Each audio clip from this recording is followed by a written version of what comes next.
What's going on, folks? My name is Joe, aka J to the OE. Welcome or welcome back to my channel. I'm glad that we've been liking this format so far, so we'll keep doing it and just see. I love being able to talk about games with you guys again.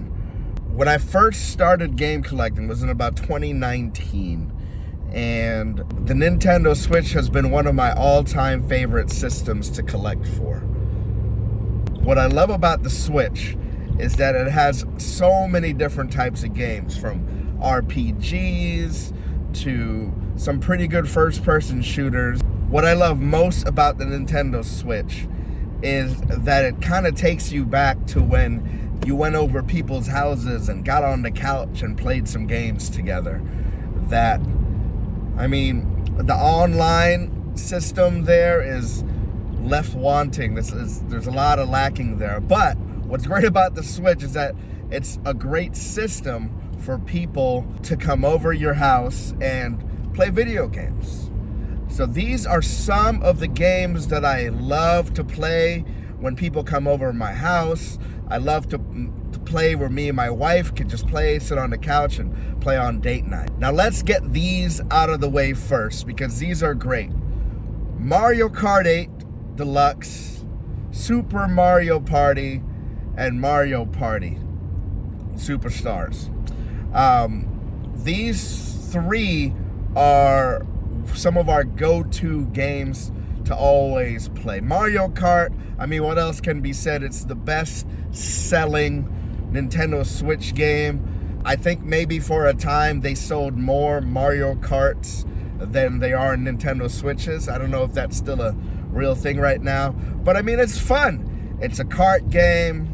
There is some skill involved, but man, that blue shell is that great equalizer, and that's always coming for you, so it's always annoying, but that's part of the fun. Part of the fun is all the power-ups that they give you. And Super Mario Party and Mario Party Superstars are like board games. You can play up to 4 people, the same with Mario Kart 8.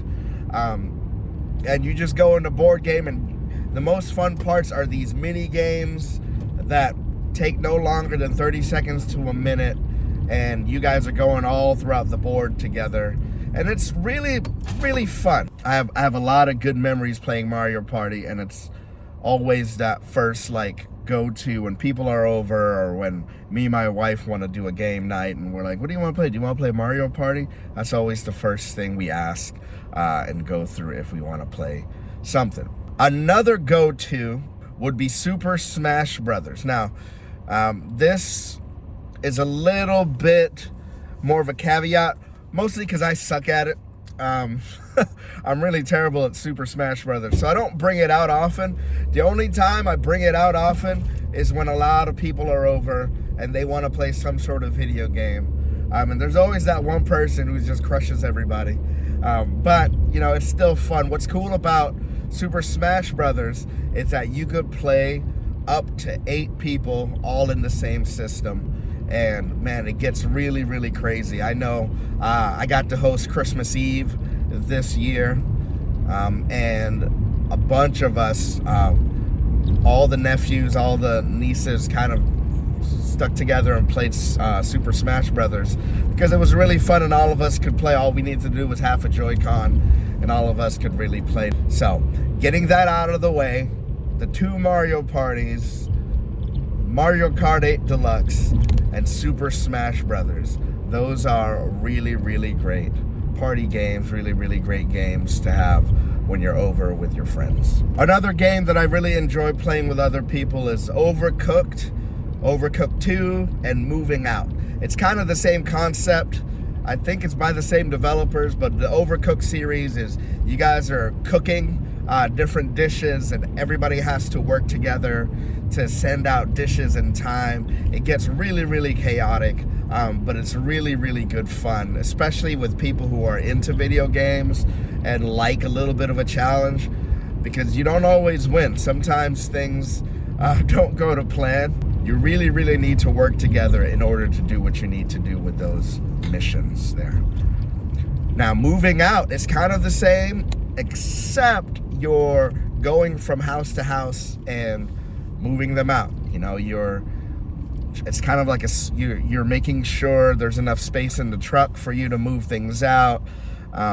It's not as hectic as Overcooked, but it's still really fun. Now, the thing about these 3 games is it's not really fun only with 2 people. So it's up to 4 people, and honestly, 3 is the minimum I'd want to play these games at, but I definitely want to play these games with 4 people in mind. It's really chaotic, and honestly, it's really much easier. 2 people is nearly impossible for Overcooked and Overcooked 2, just because of all the missions.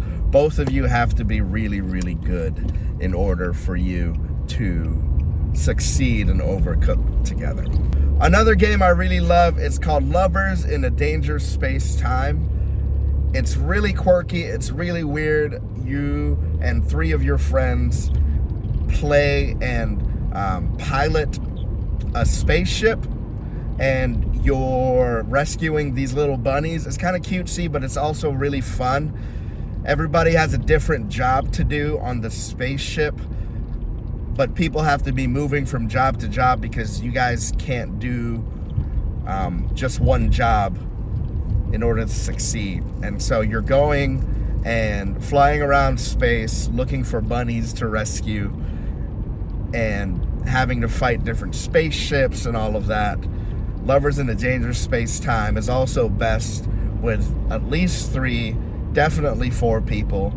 The spaceship is too big to manage with 2 people, so it's a good idea to have at least 3 or 4 people going through. What I love about the last few games is that you guys are all working together, so if you're really competitive, like me and my wife are sometimes, it's good to have these games where you team up and you are working together for a certain goal. Now, one of the best couch cooperative games is only 2 players that I've found, and it's great for me and my wife, especially for my wife because she's not really much of a gamer, but she loves playing this game. It Takes Two.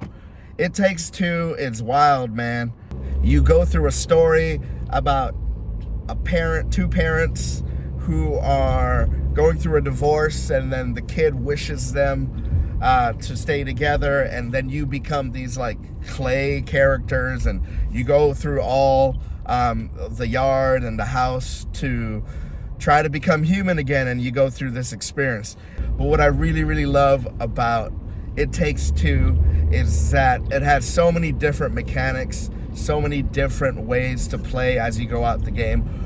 You have different power-ups, you have different skills, and you need each other. There is no way you can play this game by yourself. It's completely split screen, and you really need the second player. But it's cool because you have to work together as you go through the game. Now, back to the competitive side. These 2 are kind of indie games. I call them hidden gems because I don't know anyone else who's playing these games. Hopefully, maybe it's you guys. These are when we're tired of everything else and just kind of want to play something a little bit quirky, a little bit different. One of them is called Speedrunners. Speedrunners is up to 4 people, and you're basically racing on a map. It's a 2D platformer, and you guys are racing around the map, and the map will get smaller as you go. And the goal of it is to try to get so far ahead that the people behind you will become off camera. And once they're off camera, they lose. And so it's last man standing. And what's even cooler about speedrunners is as you're going around the maps, you can pick up different power-ups to trip people up, whether it's putting another box in their way so they'll trip up, or a hook shot where if they get in front of you, you can hook them so they can get behind you again. But it's really hectic, it's really fun. A single round probably takes under 2 minutes depending on how good you guys are, and it gets really hectic. Another game that we've really started liking is called Watermelon Party. Both of these games are indie games. Both of these games are only on the eShop. And Watermelon Party, basically, you have these blocks and they form a certain path to a map, and you have to collect 15 watermelons. It's up to 4 people, and you have to guide your character, and you have to put the correct directions to go so you can get the watermelons. It's really fun for me because I'm kind of a spatial guy, and it's really fun to figure it out and try to get it all in one run. Now, what are some of the games that you guys have been into? I really have been enjoying your recommendations. And what do you have for anything playing, whether it's co-op, multiplayer, on the couch, single switch? What have you guys been really liking to play with you and your significant other, or you and your friends when they come over? What are your favorite games? It looks like I'm parking now to get to work. So, hope you guys like and subscribe this video. I will see you guys later, or I will see you another time. See ya.